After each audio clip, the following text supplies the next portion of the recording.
Hello guys and welcome back into a new brand video. In today's tutorial, I'm going to show you how to import and export data in Salesforce. So make sure to watch the video to the end and follow these simple steps. So one way to do it is to use the tools of Salesforce. By going to the setup here and to export data, you will need just to go to the quick find and type export.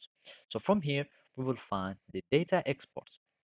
And basically, we need just to go and click on export now, and then you will specify which objects that you want or which articles that you want to export.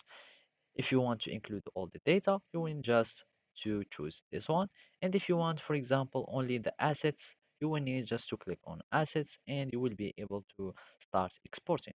Of course, if you want to include images and some attachments, you can check these too.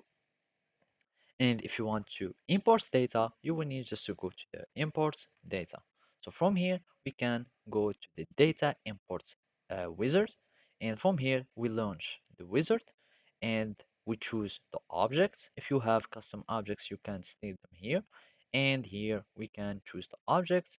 If you want to import leads or you will need just to add new records, match them if you want, and after that you will need just to specify the file path of this CSV, and you will need just to click on next and you will start importing your data.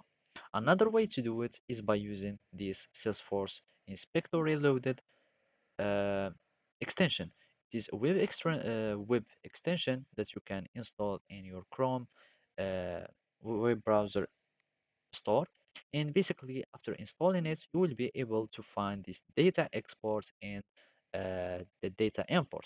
So if you want to export something, you can choose from these templates and you can start choosing any objects that you want. So for example, here I can select these exporting from this account change events, etc, etc. And if you want to do it with the imports, you can just go in data imports and choose the action in the object, and then you will run the start. So basically that's it. Thank you for watching and see you next time.